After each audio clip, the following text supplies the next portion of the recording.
we start spinning this planchette around the board, and I say, "Is anyone here?" And there was nothing. So now I'm just thinking, nah, this shit is fake. There's no way, right? But then right after I think that, this shit starts moving at a steady pace toward the answer yes. What's up, guys? So I've got a very interesting story for you guys today. I figured since Halloween is in pissing distance, I might as well just drop this story. So this story picks up on a summer afternoon in 2020. I was still with the ex that shit on my doorstep, and I know some people are gonna be like, what do you mean the person who shit on your doorstep? Ew, dude! What the fuck? Well, just watch the two-part series about it on screen and in the description, and you'll get what I'm talking about. I try to look outside, and I see a beat-up old BMW pull off fast, and I just say, fuck it, let me open this door. Apparently no one's here. So I open the door. No one's there. It's completely empty. But then I look down, and there is just a massive human shit. Just a human-sized shit on my doorstep. Anyway, this afternoon, I was watching all these Ouija board videos on YouTube, and I got a stupid idea. Alright, now, there's not a lot to do in my city, and I was ready for something exciting this night. So I got the idea to go down to Barnes & Noble and buy a Ouija board and play it with some friends at one of the most haunted places in my state. It's an old penitentiary that opened around, I don't know, like 1890, and this penitentiary has tours you can take, but you can practically free roam this place 24/7. You just can't go inside of any of the buildings after hours. So, you know, the cool thing about this penitentiary is the people from Ghost Adventures actually came and locked themselves in the penitentiary for a night and made an Having housed over 13,000 convicts in its history, these walls have seen unspeakable evil. With so much violence and death surrounding us, we wanted to try something new. We found that we had caught this chilling image. On the left-hand side of the screen, we see a dark silhouette of a man wearing a hood. They put a hood over his head. They put the rope around his neck. Ah! Dude, I saw a snake. I saw a snake right there. Oh my God, dude, another one right there. Okay. Oh, you crazy. Come here. Okay, I don't know if this is a rattlesnake or not. Oh my God. I'm crazy. Why is it going towards me? Go around the other way. Why am I doing this right now? Do you see this? Nick? Ah, I'm sorry. Sorry. I'm out. Ah! It's like the ground is moving. This is Indiana Jones. I swear to God, this is Indiana Jones. I think the ground's moving. You want to suck the venom out of me? I don't want to suck anything out of you. And I'll throw a season and episode up here on screen. I'm not too sure. So I was like, all right. Let me call up my fucking psycho girlfriend and let's see if she wants to go with someone else. So I hit her up, I called her, and I pitched the idea. And she was hesitant at first, understandably, but she ended up being okay with it and saying, okay, I'm in. So then she wanted to bring her guy friend along. And, you know, I'm gonna save him for another story, all right? We'll call him Dylan. So Dylan actually agreed and said that he would drive. So we got the plans in place. So now I just gotta go buy this fucking Ouija board. You know, feeling unsafe traveling with it all the way back. By the way, guys, don't go out and buy a Ouija board just because you see it in my video. It's not fun. It can really fuck with you and open you up to shit that you don't want to be exposed to. So I get home with this Ouija board and I set it down and I'm just looking at it. I looked at it for 20 minutes straight, observing it, just, you know, contemplating why I would buy it and what I was gonna do with it and if it was a good idea or not. I was thinking about just burning it. No, I'm just joking. I was just thinking about throwing it away in the fucking trash, honestly. I mean, I know you should burn them and all. I didn't use it. I was thinking, why don't I just throw this thing in the fucking trash can, right? But I didn't, and it makes for a good story, but I kind of regret it. I figured it was time to start getting ready and head out with my girlfriend, her guy, Dylan.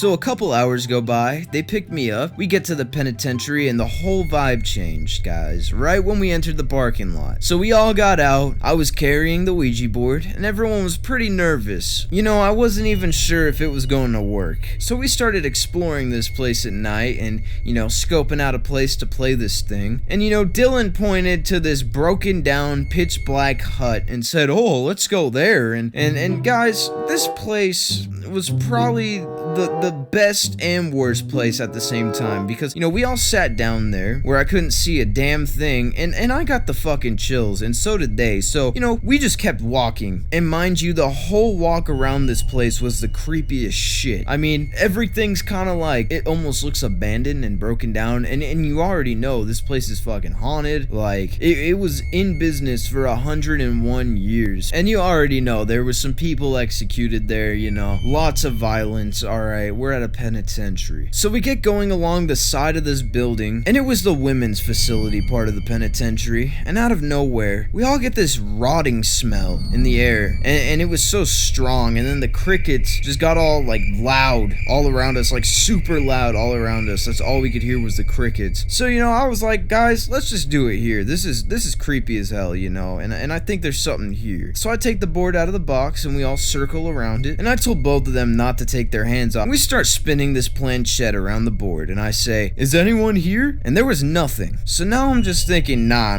this shit is fake. There's no way, right? But then right after I think that, this shit starts moving at a steady pace toward the answer yes.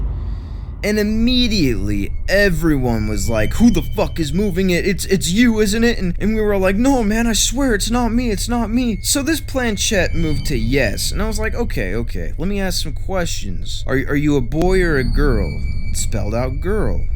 It's fucking creepy, obviously, like, probably a woman prisoner. So I was like, okay, what's your name? It spelled out Edith. So Dylan asks how old Edith was, and she said 31. So he asked if it was an inmate, and she said yes. Then my ex asked, when did you die? And this bitch spelled out 1933. So I was like, alright. Damn, how did you die? And she spelled out, stabbed 32 times. And guys, that's a lot. That's a fuck ton. Now I'm like, okay, this spirit's probably in some grief. You know, I'm not like a spirit whisperer. I'm not a psychic, alright? I'm sitting here playing this Ouija board. I feel like I'm, you know, talking to a fucking demon right now, you know? So she said stabbed 32 times, and I was like, who killed you? She spelled out other inmates. Now that's a given, obviously, but... So I just said, I'm sorry, are you a good spirit? And this planchette just fucking freezes for like 10 seconds, then moves fast as fuck to— What did he say? And you could feel the force, guys. It's like someone else fucking took over for Edith, you know? We were getting to know Edith so well, and then, you know, I'm like, oh, are you a good spirit? And this shit just, no, you know? It was just fucking forceful, so... So then Dylan just looks at us and he's like, holy shit, the crickets are getting louder. And it's like, oh god, he's fucking right, all the crickets? And I was like, oh god, he's right, all the fuck. Okay. Oh man, fuck, my hand's gonna fucking fall asleep, hold on. Sounds like I'm fapping. Where was I? And he was right, you know, they got a lot louder.